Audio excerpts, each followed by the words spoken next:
Ya, jóvenes, tengan muy buenos días, por favor, todos con las cámaras encendidas. No tengo ningún comunicado por parte de coordinación, dirección,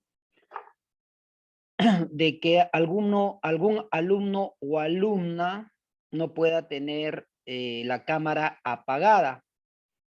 Así que, por favor, yo les pediría que todos ustedes, por favor, me prendan su cámara, ¿ya? Todos deben estar con la cámara encendida, ¿ya? Correcto, jóvenes, todos deben estar con la cámara encendida. Tenemos tolerancia de 5 minutos. Pasado eso, ya ningún alumno me ingresa.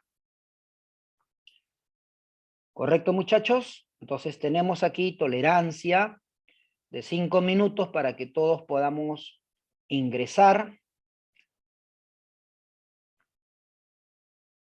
¿Ya?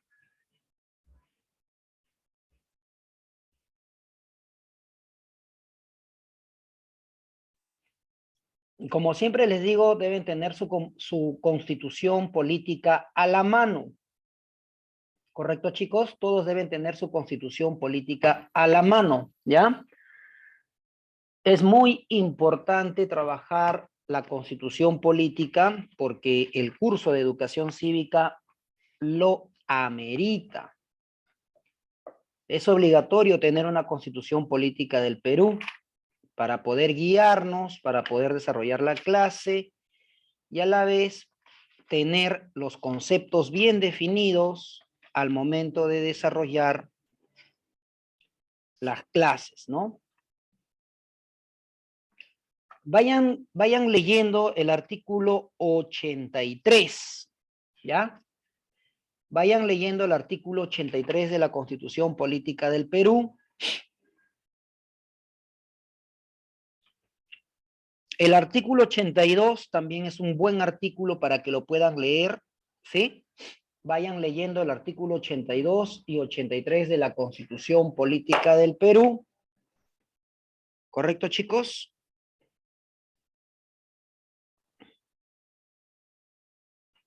Ya, vayan leyendo esos dos artículos hasta que todos puedan ingresar a la clase. Y empezamos ya con la clase, ¿no? El día de hoy tienen ustedes una práctica calificada, ¿sí? Todos tienen una práctica calificada entre 10 a 15 minutos, son 5 preguntitas, tengan muy buenos días con todos ustedes. Díganme si se escucha fuerte y claro, por favor. Confírmeme si se escucha fuerte y claro. ¿Se escucha bien? ¿Se escucha fuerte y claro? Sí, profesor. Ya, muy bien, gracias, gracias. Señorita Marisol, acomode su cámara, tiene que estar enfocada al rostro. Ya, eso creo que ya el coordinador y promotor Rodolfo Reategui les ha indicado, ¿no? La cámara es para ver el rostro, para que estemos viendo que ustedes estén en clase, ustedes estén no haciendo otras actividades, por favor. Señorita Fabiola, Fabricio, Rosemary, sus cámaras, por favor, es de carácter obligatorio. ¿Ya? Por favor, sus cámaras. Álvaro, Hernán Cotrina, Andrés.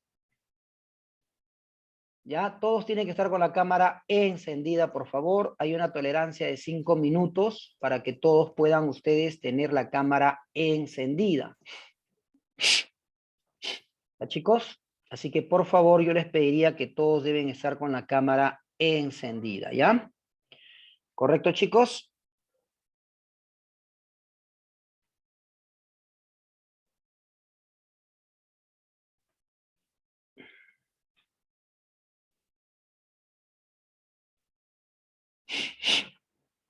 Sí, hasta el momento no tengo ningún comunicado de dirección de que un alumno o alumna pueda no usar la cámara. Así que, por favor, todos con la cámara encendida, ¿ya?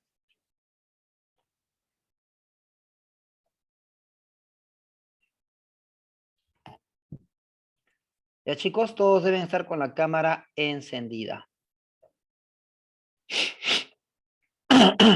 Y el cambio de clima está horrible, ¿no? En las mañanas está todo nublado. Ya se siente el cambio de clima que está feo. ¿Ya? Entonces, hay tolerancia, chicos. Vamos a esperar que todos ingresen. Vayan leyendo el artículo 82, 83, 84, 85, 86, 87, que corresponde al Banco Central de Reserva del Perú. ¿Correcto, chicos? Vayan leyendo esos artículos de la Constitución Política del Perú. Ahí está cómo se maneja el sistema económico en nuestro país. ¿Correcto? Del artículo 82 hasta el 87, vayan leyendo, por favor. ¿Ya? Juan Diego, tu cámara, por favor.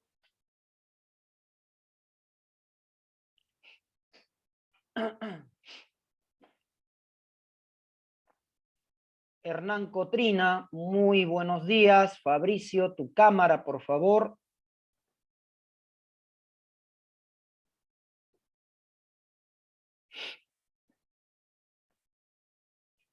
Pierina Castillo, Álvaro Alonso, Hernán Cotrina, Fabricio, tu cámara, por favor.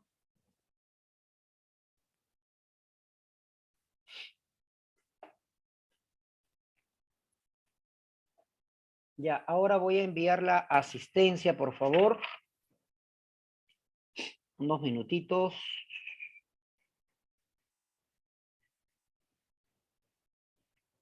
Ya, todos tienen que estar con la cámara encendida, por favor, ¿ya?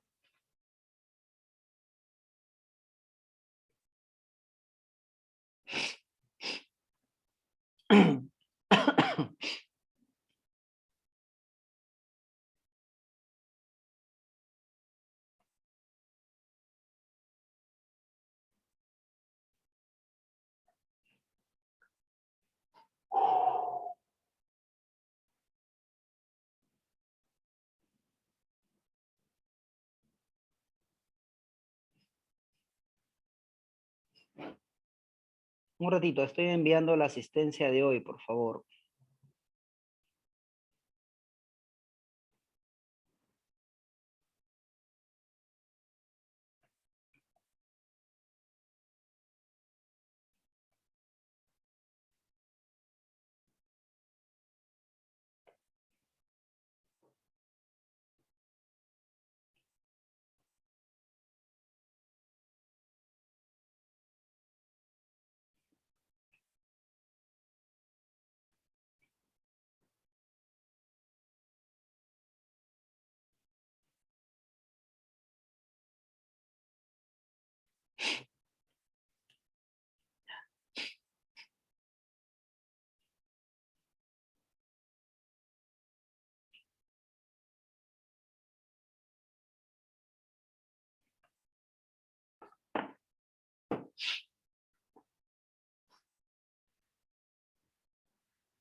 Ya.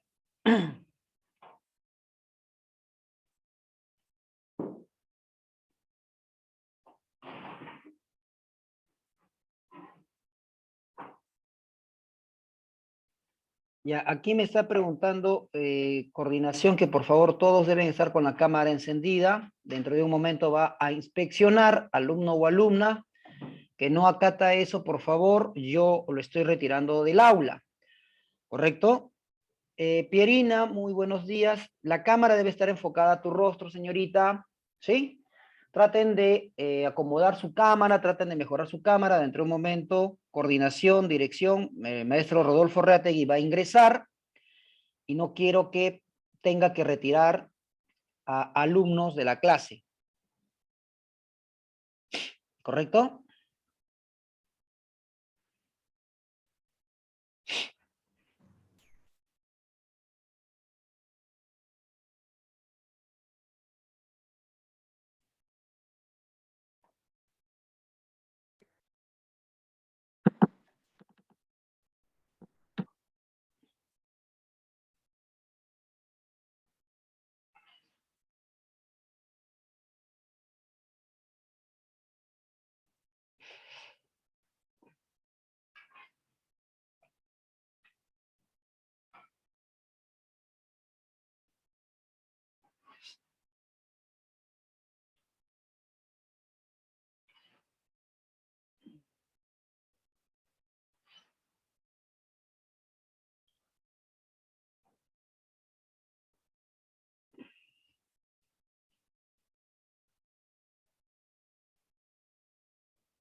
Ya.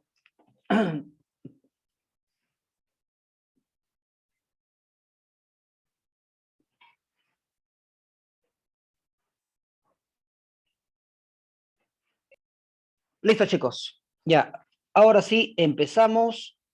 Ya hemos dado tolerancia a todos los chicos para que puedan conectarse, puedan tener ya la cámara encendida.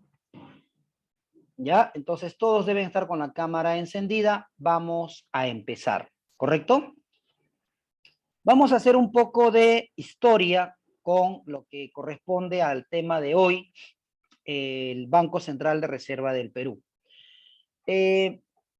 Antiguamente el Banco Central de Reserva del Perú era llamado el Banco de Reserva del Perú. El Banco de Reserva del Perú fue creado durante el gobierno del oncenio de Leguía, ¿ya? Este banco, ¿ya? Este banco, en aquella época, cuando hablamos del Banco de Reserva del Perú, era un banco que todavía no se le conocía como una entidad gubernamental. ¿Qué quiere decir esto? Que era el primer banco que tenía el Perú.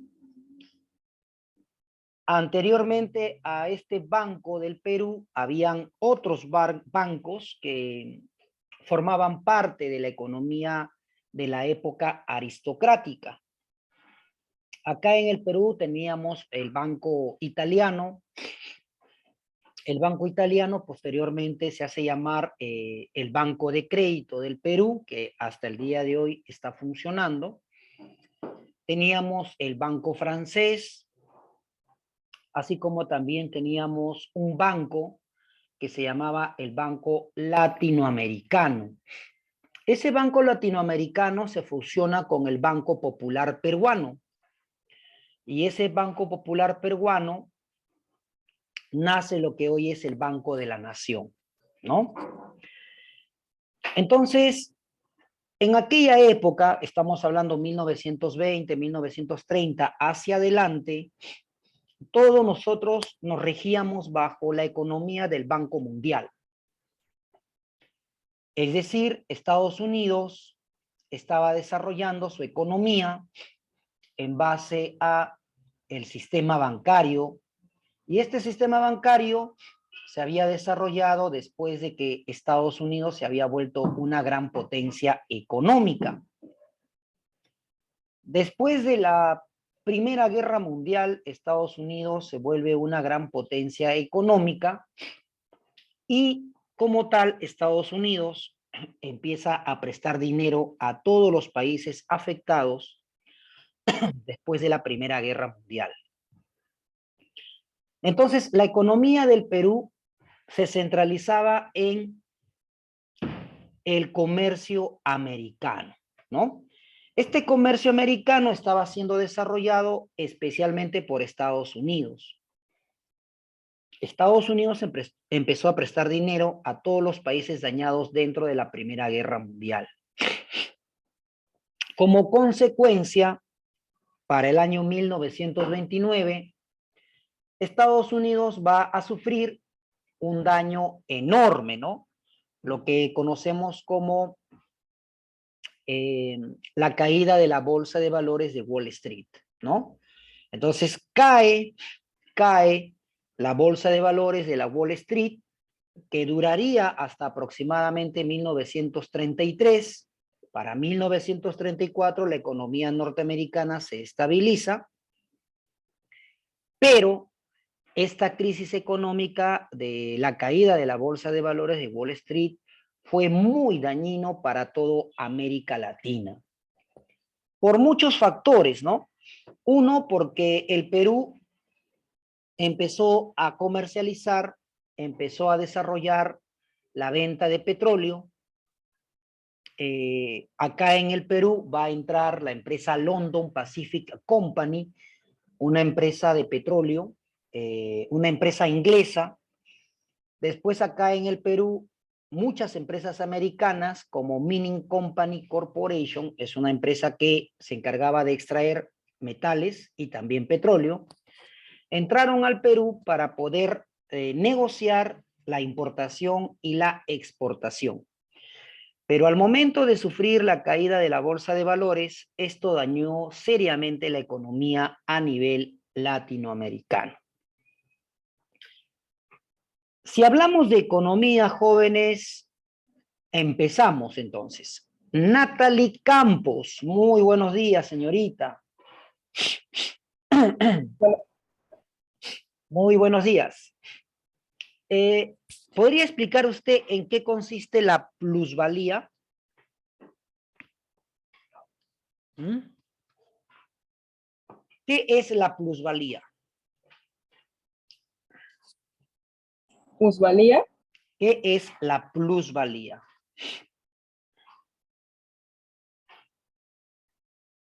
¿En qué consiste la plusvalía?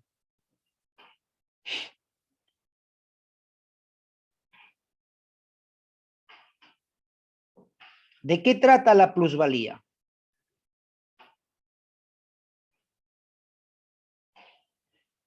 ¿La plusvalía es buena o es mala? ¿Qué es la plusvalía? A ver, señorita Natalie.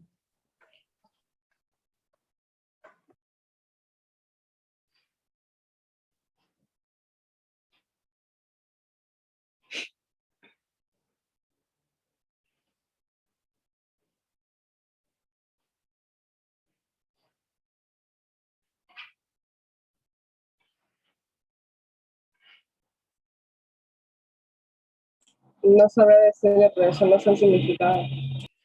Señorita Nicole Fernández, muy buenos días. Buenos días, profesor. ¿En qué consiste la plusvalía? ¿Qué es la plusvalía? A ver, ¿podrías explicar? No sabría decirle el significado, profesor. A ver, señorita Yamilei, muy buenos días.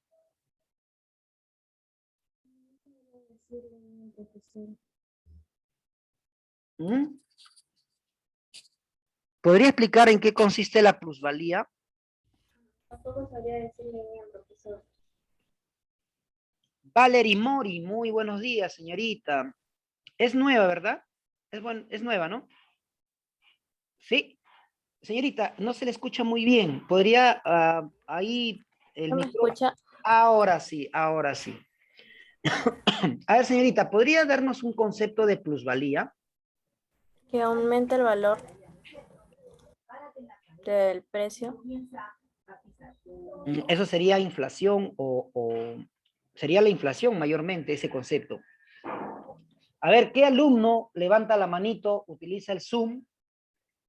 A ver, ¿qué alumno levanta la manito y utiliza utiliza pues un accesorio que tiene Zoom? Levanta la manito y puede explicar qué es la plusvalía. Alison Acuña, tu cámara, por favor, debe estar enfocada a tu rostro, mamita. Andrea Castillo, muy buenos días. ¿En qué consiste la plusvalía? ¿Qué es la plusvalía? La plusvalía, bueno, por lo que entiendo es así como dijo uno de mis compañeros, el aumento de, no sé, de un bien, bueno, de algún producto por un precio mayor y la plusvalía sería la ganancia. Karen de la Cruz, creo que ya está googleando ya, señorita. A ver, señorita, dígame, ¿en qué consiste la plusvalía? Por lo que yo Anoten, por favor. también la plusvalía de un terreno o de una casa también es como que yo lo vendo a, un ejemplo, yo lo compro a 10 soles, pero lo llego a vender a 20 soles, por lo que tengo entendido, el aumento del valor. Más o menos por ahí es. A ver, presten atención, ¿ya? Presten atención. Si queremos hablar de la plusvalía, estamos viendo ahora un caso real, un caso que estamos viviéndolo desde el día sábado de la semana pasada, y esto ya explotó el día lunes, cuando la población peruana, los transportistas mayormente, y la gente del campo, de los departamentos de Huancayo, Ica, Tumbes, Piura, Lambayeque, La Libertad, han hecho el acto de insurgencia. El acto de insurgencia, como ya lo habíamos hablado en clase, el pueblo, el poder de un país emana del pueblo, ¿correcto? Entonces, el pueblo se ha sublevado el acto de insurgencia.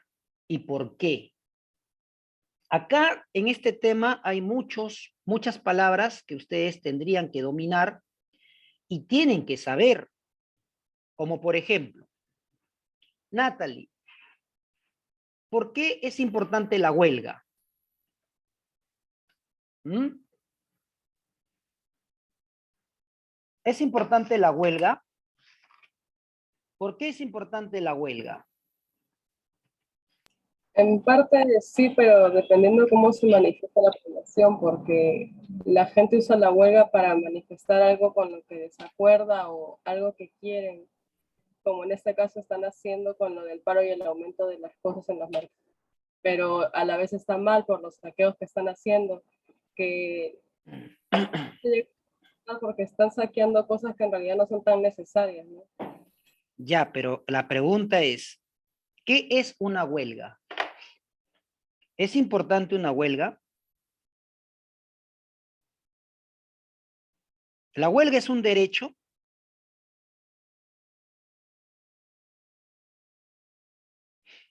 ¿Ah?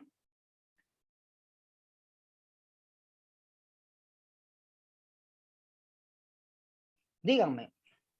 Es importante, creo yo, porque el pueblo se manifiesta, está diciendo lo que piensa, ya que el Estado no le está prestando la atención que ellos dicen merecer. Claro, pero les vuelvo a repetir, ¿la huelga es un derecho?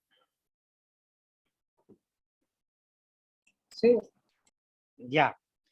Revisen el artículo 28, numeral 3 de la Constitución Política del Perú.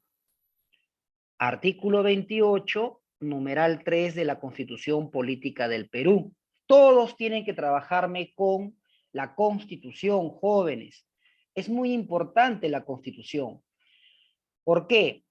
Porque una vez esto me pasó, ¿ah? Y esto creo que desde esa vez el alumno ya no incomoda la clase, ¿no? Yo me apego bastante a lo que es la Constitución, ¿no? Lo que significa el ad hominem. Lo que dice la ley es la ley, ¿no? Entonces un alumno me dice, profesor, pero ¿cómo usted puede decir que esto, que el otro acerca de un tema? Y justo estábamos hablando del derecho a la huelga, ¿no? Si es un derecho o solamente es porque a ti se te da la gana, ¿no? Entonces, como el alumno ya estaba un poquito faltoso, ¿no? Entonces yo le digo, niño, entonces si tú me reclamas o que de repente crees que yo estoy mintiéndoles o les estoy engañando, todo se habla con propiedad, ¿no? Entonces, revise el artículo número 28 de la Constitución Política del Perú y ahí en el numeral 3 te dice bien claro, ¿ve? Regula el derecho de huelga, o sea, la huelga es un derecho, para que se ejerza en armonía con el interés social. Es decir, el derecho a la huelga tiene que ser de forma pacífica, armoniosa. Señala sus excepciones y limitaciones. Entonces, ahí tienes una pregunta para una práctica o un examen a futuro, ¿no? ¿El derecho es una huelga? Sí, el derecho es una huelga, pero tiene que ser de forma pacífica, armoniosa, ¿correcto? Entonces, recapitulemos. Un minutito, ya un minutito. Ay, Dios santo.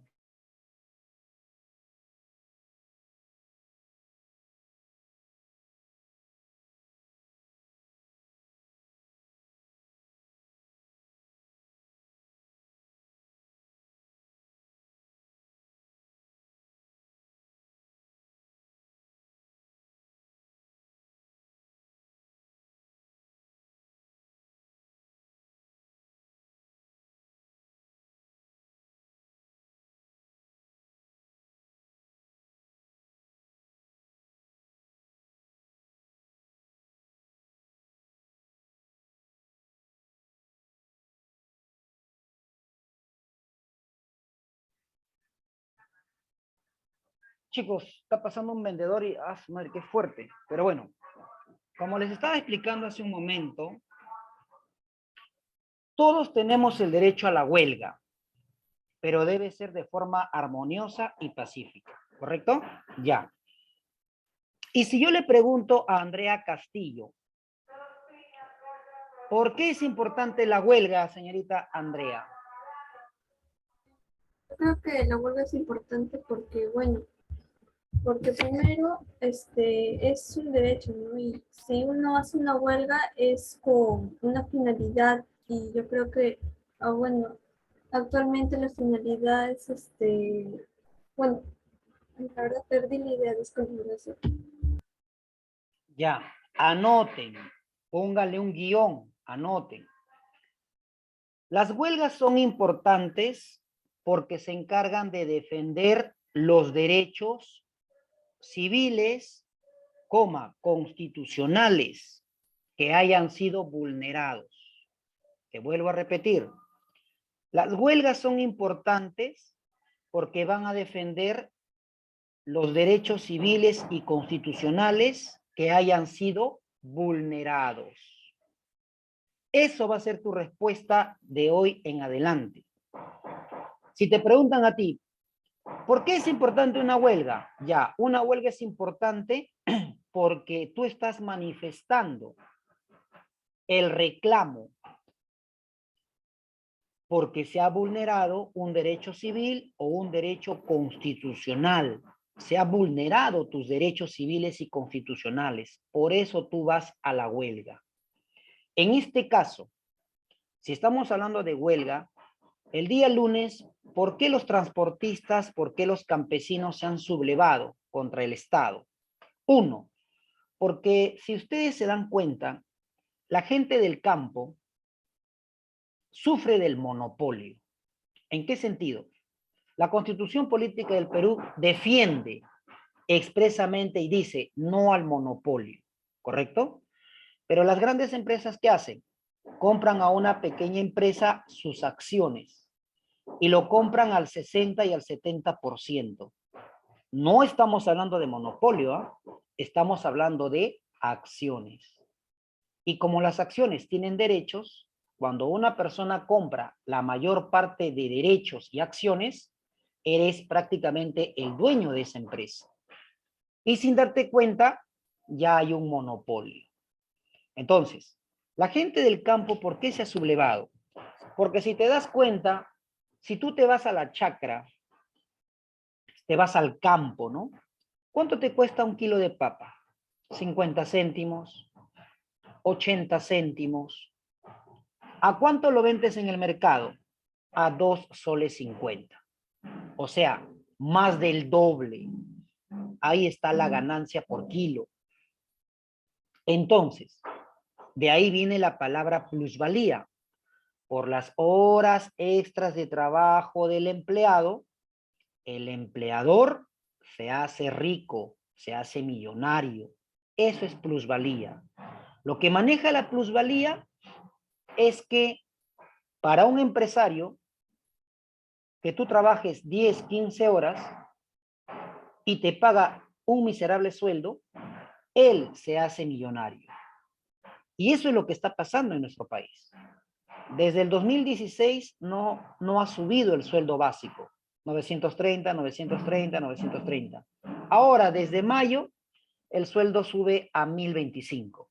Pero mira, después de cuántos años. Estamos hablando de casi cerca de 6 años, el sueldo básico vital no ha subido. Lo malo en el Perú es que el sueldo básico está acá y la canasta familiar está aquí.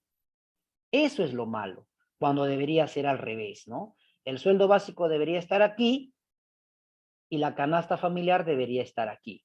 ¿Por qué? Porque el otro porcentaje son los pagos de nuestros bienes y servicios. Mayormente servicios, ¿no?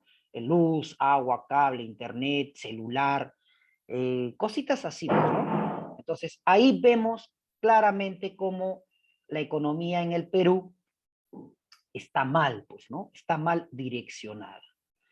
Y muchas empresas no valoran que han entrado al Perú, no valoran muchas empresas que llegan al Perú y posteriormente esto trae las consecuencias, pues, ¿no? Esto trae las consecuencias.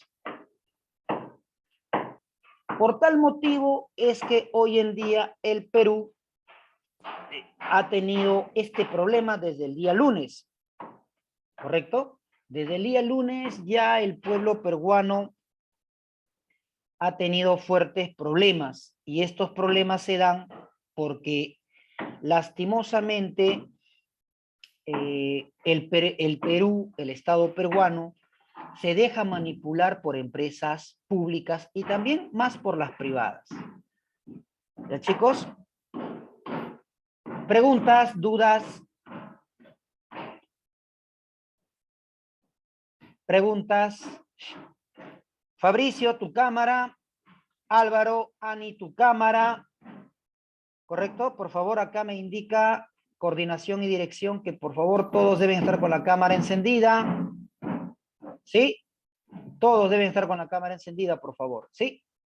Ya, continuamos. ¿Alguna pregunta, alguna duda? ¿Preguntas, dudas? Profe, Te escucho, hijo.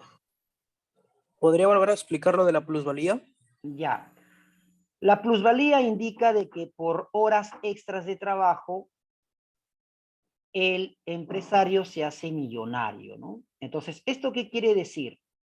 Quiere decir de que los empresarios, ¿ya? Los empresarios, para ellos les conviene trabajar o sus empleados trabajen sobre tiempo.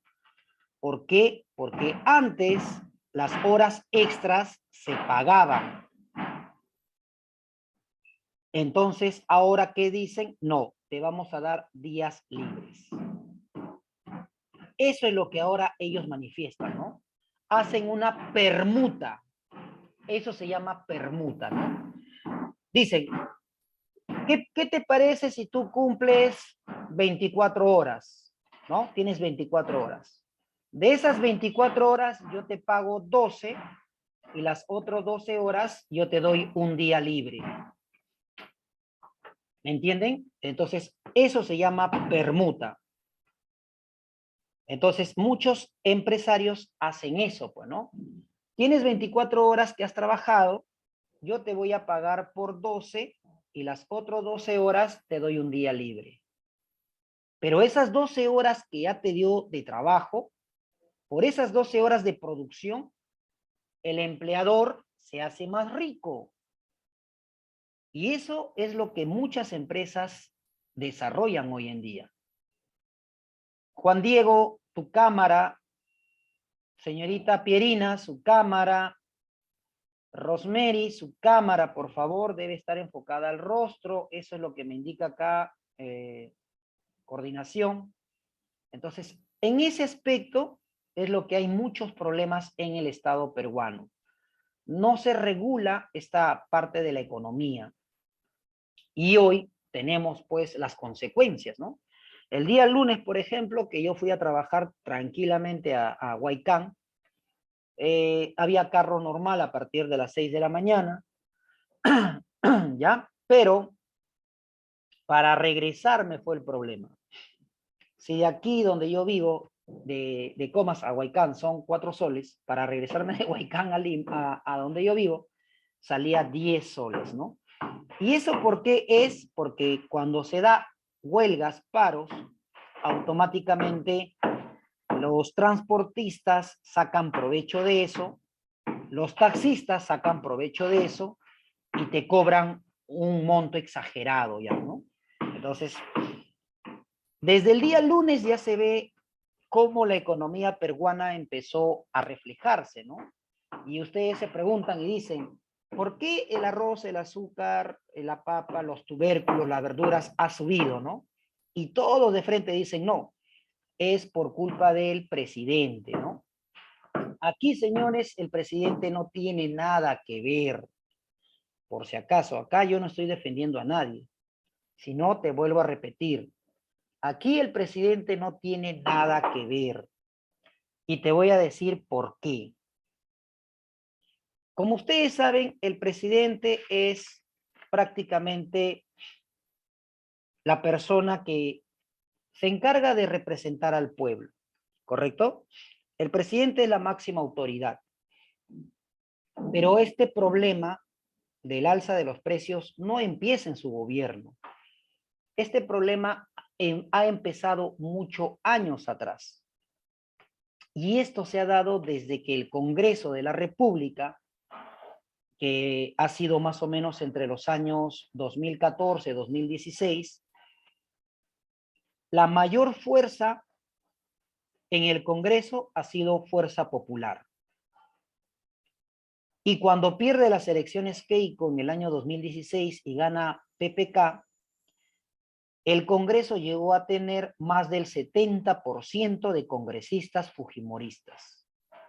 Y el mismo presidente Pedro Pablo Kuczynski lo dijo. Está bien que las elecciones se hayan dado y que haya perdido las elecciones, pero está mal que no deje trabajar al presidente, a los congresistas y a los ministros. Por ese lado, Pedro Pablo Kuczynski se había quejado, ¿no? Había dicho, ¿cómo es posible que el Congreso no deje trabajar al presidente? ¿Cómo es posible que se crea una ley y esta ley tiene vigencia de 4 o 5 días, llegado a 15 días, automáticamente la ley se anule? Entonces, por ese lado, Pedro Pablo Kuczynski tenía razón, pues, ¿no? No vas a crear una ley, no vas a aprobar una ley para que posteriormente sea derogado. El presidente quería hacer una obra, el Estado peruano, por intermedio del Congreso de la República, y la Contraloría General de la República decía, no hay presupuesto.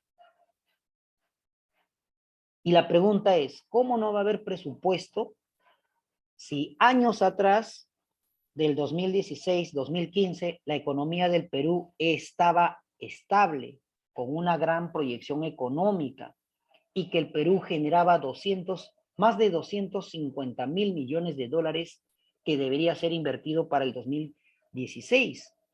Entonces, esto era pues un tema ya político, pues, ¿no? El presidente quería hacer una obra, no hay presupuesto.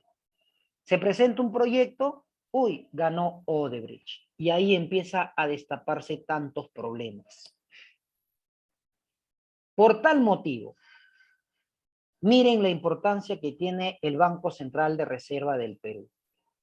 El Banco Central de Reserva del Perú, después del año 1933, cuando se mejora la economía en Estados Unidos, el Estado peruano empezó a desarrollar ya un desarrollo tanto político como económico, y dentro de ese desarrollo político y económico, para mejorar la economía de nuestro país, el Banco Central de Reserva del Perú va a desarrollarse como un órgano autónomo, un órgano independiente.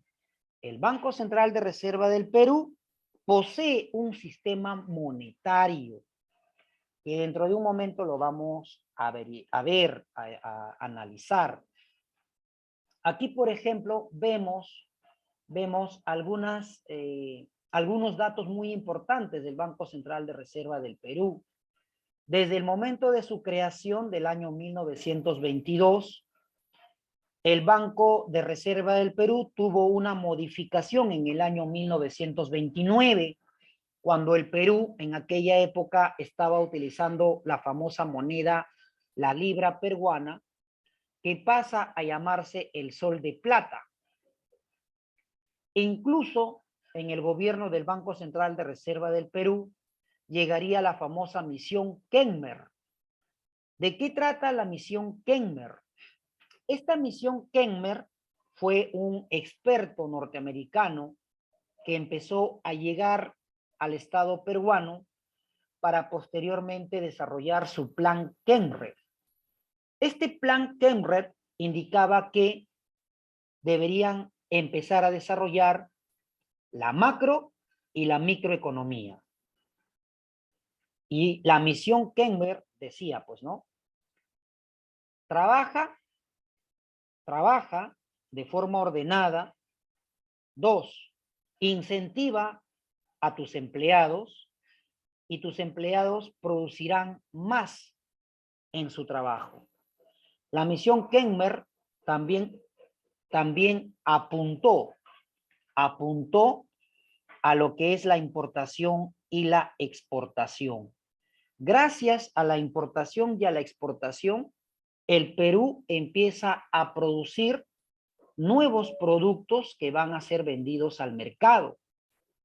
Esa misión Kenmer llega al Perú gracias después de la caída de la bolsa de valores de la Wall Street. La parte negativa de esta misión Kenmer es que también llega la plusvalía, llega la oferta y la demanda, llega la deflación, llega la llamada demanda elástica y demanda no elástica. Llega el comercio y las divisas y también llega la creación de los bancos privados, ¿correcto? Entonces, esta misión Kenmer ayudó a muchos países de América Latina que nos encontrábamos en un proceso de desarrollo. ¿Cuáles son algunos datos importantes que tiene el Banco Central de Reserva del Perú? Como por ejemplo, Nicole Fernández, señorita, muy buenos días. ¿Leyó el artículo 83 de la Constitución Política del Perú? Aún no, profesor. ¿Lo tiene su Constitución a la mano? Lo tengo por internet. Ya, ¿podría leer el artículo 83? Ya que hace un momento les había pedido que vayan leyendo los artículos del 83 hasta el 87. ¿Podría leer el artículo 83, señorita Nicole, para que puedan escuchar todos sus compañeros? Sí, profesor.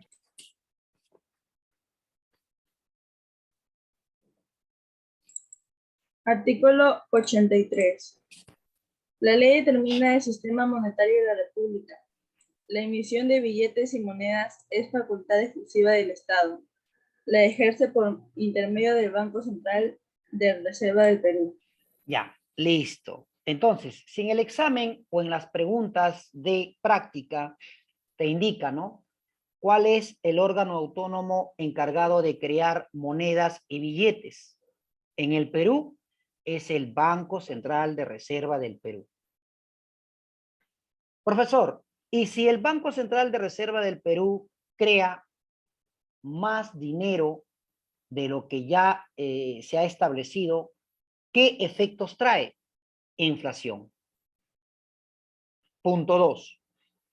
Si el Estado peruano comete el mismo error que en la época del 90, de que el peruano, el ciudadano peruano, empiece a utilizar dólar, dólar, euro, euro, ¿cuáles son los efectos secundarios, señorita Karen de la Cruz? ¿Cuál sería la respuesta? ¿Qué pasa si el Perú empieza a utilizar moneda extranjera? ¿Cuáles serían las consecuencias?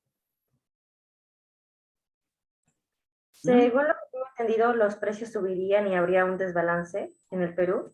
No. Yakir, ¿cuál sería la respuesta? ¿Qué pasa con el Estado peruano si empieza a usar nuevamente la moneda extranjera como el dólar o el euro? ¿Qué le pasaría a la economía del Perú? El Perú empieza a utilizar monedas extranjeras, el valor de nuestra moneda nacional, que es el nuevo sol, empezaría a caer, se Ya, empezaría a ¿y devaluar. cómo se llama ese fenómeno? No me acuerdo bien, era algo de depreciación nacional, creo. Ahí está. Entonces, consecuencias del uso de la moneda extranjera. Vamos a colocar acá. 1, la devaluación. 2, la depreciación del nuevo sol. Ahí está. Anoten, por favor, chicos, no se queden callados. El tema, las clases son para todos, no para uno o dos. Todos tienen el derecho de opinar. Aquí todos estamos para aprender. ¿Correcto? Si el Estado peruano que cometió ese grave error, como lo hizo en la época del 90, cuando entró el dólar con fuerza al Perú, entonces el Estado peruano empezó a utilizar el dólar MUC, el dólar bancario, el dólar de Girón Ocoña. Entonces el Estado peruano empezaba a utilizar más el dólar. Comprabas, vendías en dólar, ahorrabas en dólares. Los bancos se hicieron millonarios, porque al momento de que los bancos, tú sacabas dinero, préstamo en dólares, como el dólar es inestable, podías tú, un ejemplo, ¿no? En aquella época de los 90, comprar un dólar a 2 soles 50, pero si el dólar se disparaba podía llegar a 3 soles. Entonces, imagínate cuánto dinero se ganaba los bancos. Así como también, cuando tú sacabas un préstamo de 3 soles el dólar, pero el dólar bajó a 2 soles 20, imagínate cuánto también los bancos perdían. ¿Ya ven? Entonces, ahorrar en dólares, como sacar un préstamo en dólares, es como jugarte la tinca. No sabes cuándo va a subir o cuándo va a bajar el dólar. Por eso te digo, cuando llegó el dólar en el Perú y empezó a circular de tal magnitud en la época de los 90, ¿cuántos peruanos perdimos nuestro dinero ahorrado en los bancos? Y la consecuencia de eso se llama devaluación. La devaluación monetaria hizo que el nuevo sol pierda valor de compra, valor de venta. Y la depreciación hizo que nosotros despreciáramos el nuevo sol y empezara a tener más valor la moneda del dólar. Y como el peruano siempre es una persona, por su idiosincrasia, empieza pues, ¿no? A ver todo lo extranjero que es bueno, empezó a entrar el euro, ahora todos compran euro, ¿no? Entonces, por la idiosincrasia peruana es así. Si veo un peruano que ya empiezan, pues, ¿no? A traer yens o wans, ya compran el yen, el won, ¿no? Entonces, esa es la idiosincrasia peruana, ¿no? Pero dentro de la economía está el Banco Central de Reserva del Perú, que se encarga de ver estos sucesos. Es más, el Banco Central de Reserva del Perú se encarga de cobrar y se encarga también de medir el crecimiento de los intereses de todos los bancos. Es decir, controla la inflación, controla el interés de los bancos públicos y privados. Así como también el Banco Central de Reserva del Perú tiene como función pagar la deuda externa y pagar la deuda interna. Aquí, a un costadito, van a leer esto, ¿ya?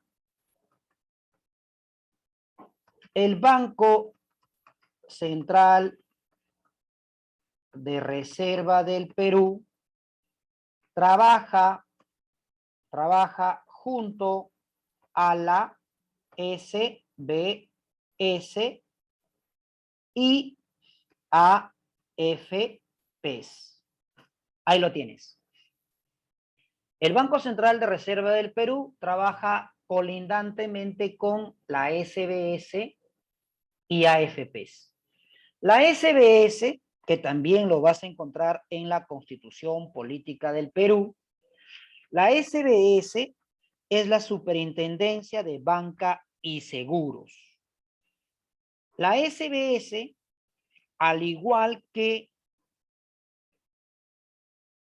la Contraloría General de la República, la SBS trabaja directamente con el Banco Central de Reserva del Perú.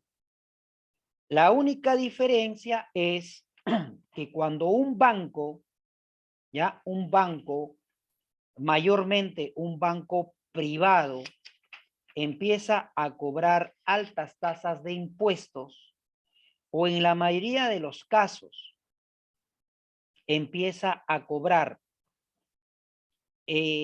altas tasas de intereses, o se desarrolla el acoso a los llamados clientes, automáticamente la SBS se encarga de multar a estos bancos, ¿correcto?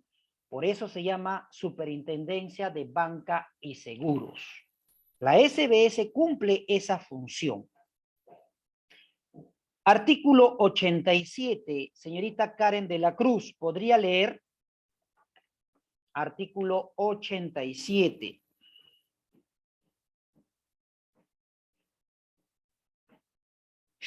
Sí, profesor. Ok. Artículo 87. Superintendencia de Banca y Seguros. El Estado fomenta y garantiza el ahorro. La ley establece las obligaciones y los límites de las empresas que reciben ahorros del público, así como el modo y los alcances de dicha garantía. La Superintendencia de Banca y Seguros ejerce el control de las empresas bancarias y de seguros, de las demás que reciben depósitos del público y de aquellas otras que por realizar operaciones conexas o similares determine la ley. La ley establece la organización y la autonomía funcional de la Superintendencia de Banca y Seguros. El Poder Ejecutivo designa a la Superintendencia de Banca y Seguros por el plazo correspondiente a su periodo constitucional. El Congreso lo ratifica. Ahí Artículo... está. Hasta ahí nomás, hijita. Muchas gracias. Entonces, ahí está la respuesta para sus exámenes, ¿no? ¿Quién se encarga de ver tres cosas? Uno, fiscalizar, controlar, regular la conducta de los bancos. La Superintendencia de Banca y Seguro. Esto mayormente se va a dar cuando el problema nace de los bancos. Cobran una elevada tasa de interés, pero miren cómo hacen los bancos, ¿no? Cuando tú pides un préstamo, te cobran el 4% de interés. Pero cuando tú ahorras en un banco, ellos te pagan el 1.5%. Entonces, ¿cuál es el chiste, no? O sea, yo le pido un préstamo al banco, ellos me cobran 4%. Pero yo ahorro mi dinero en ese banco, me dan 1.5%. ¿No sería al revés? Si yo ahorro en este banco, me deberían pagar 4%. Y si yo me presto dinero de este banco, no pagaría el 1.5%, ¿no? Entonces, ahí te das cuenta que los bancos son realmente, pues, se podría decir usureros, ¿no? Pero ya sabes, ¿quién se encarga de regular la conducta de los bancos? La Superintendencia de Banca y Seguros. Profesor, ¿y también por qué la SBS se encarga de regular la Superintendencia de Banca y Seguros a las AFPs? Chicos, un ratito, ya un ratito, un ratito. Acá una vecina está llamando, un ratito.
Ya chicos, más bien disculpen chicos, sino lo que pasa es que acá tenía un pequeño inconveniente.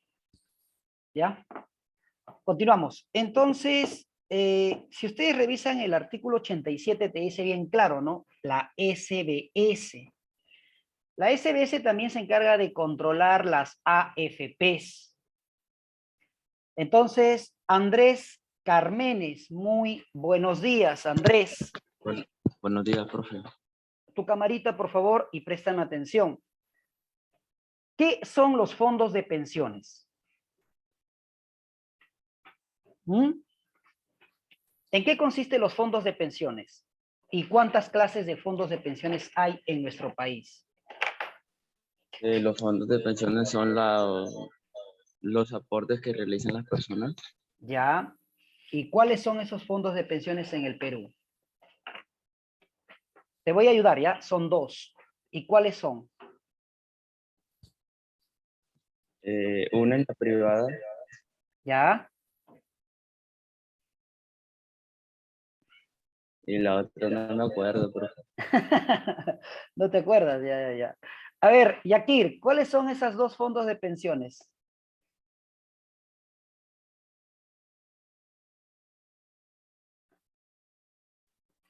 ¿Cuáles son esas dos fondos de pensiones? Lo siento, ¿Mm? profe, no sabría decir, la verdad. A ver, chicos, lo están repasando, ¿ah? Fabiola Rodríguez, muy buenos días. ¿Cuántos son esas dos fondos de pensiones? ¿Cuáles son? No sé, profesor. Juan Diego, tú que ya estás googleando, Juan Diego, ¿cómo estás? Buen día. ¿Cuáles son esos dos fondos de pensiones?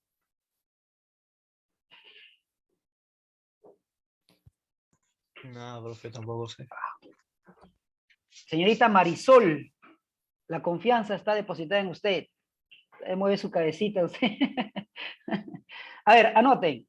Los fondos de pensiones son dos. Uno que es público, se llama ONP, y el otro que es privado, se llama AFP. Eso grábenselo bien, por favor. ¿Sí? ONP que es público, AFP que es privado. ¿Quién se encarga de supervisar eso? Ahí lo dice bien claro el artículo 87, SBS. La SBS se encarga de cubrir, supervisar, se encarga de también fiscalizar. Y acá lo ven en este cuadro que está en la clase, te dice bien claro, ¿no? El sistema financiero del Perú está desarrollado por el Banco Central de Reserva del Perú y la SBS. Sucede que en la época del 90 aparece un banco llamado el Banco Santander. Y en esa época se encontraba el presidente Alberto Fujimori. Y este presidente empezó a crear un fondo de pensiones privado que se llama AFP. Y el primer caso de la AFP fue el AFP Invita, que se encontraba justo en Torre Interván, aquí en la avenida Jazmines, en San Isidro. Entonces, muchos trabajadores empezaban a depositar su dinero, ¿no? Dejaban su dinero ahí, su dinero ahí, su dinero ahí, y de pronto esta AFP cogió su dinero y se fue. Se fue con todo el dinero de los aportantes peruanos. Y cuando van a investigar esta AFP, no encontraron ni la tienda, ni tampoco encontraron al representante de esta AFP. Entonces, el Estado, conmocionado, empezaron a dar las investigaciones de esta AFP. Y por tal motivo, desde el año 1999 hacia adelante, ahora las AFP, los fondos de moneda, la AFP que existe, ¿no? O cómo se define la AFP, ¿no? Asociación de Fondo de Pensionistas. Entonces, las AFP, que son una asociación de fondos de pensionistas, ahora trabajan con bancos para que tengan mayor seguridad, mayor credibilidad. Entonces, ahora las SBS también se encargan de supervisar, controlar, regular, aparte de los bancos, a las AFP. ¿Correcto? Obviamente que ya hemos visto por pandemia que cuando tú tienes el dinero en una AFP, Sale la resolución de devolución de dinero. ¿Cuánto tienes que esperar? 3 meses. ¿Por qué 3 meses? Porque es lo mínimo que te piden 3 meses, ¿ah? Es porque tu dinero no está en el Perú, pues, ¿no? Estos bancos lo que hacen es invertir tu dinero en otros negocios fuera del país. Y hasta pedir el dinero, la devolución, todo ese trámite es engorroso, ¿no? Por eso es que cuando pides tu AFP, te devuelven después de un mes, después de un mes y medio, hasta máximo 3 meses. ¿Ya? ¿Alguna pregunta, alguna duda?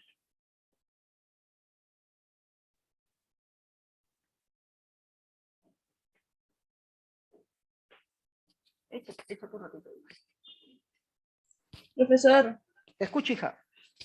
tengo entendido que en la ONP no se puede retirar como que sé que en FP establecen fechas para poder retirar un monto, por así decirlo.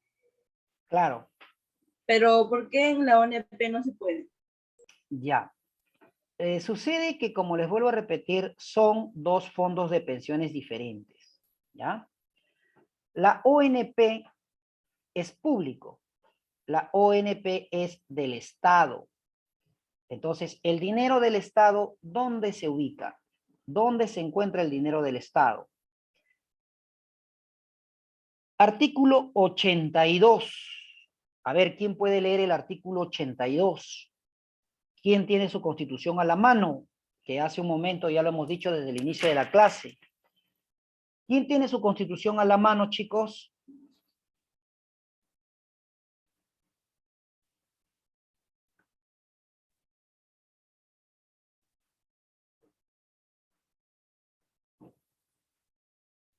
¿Me escuchan?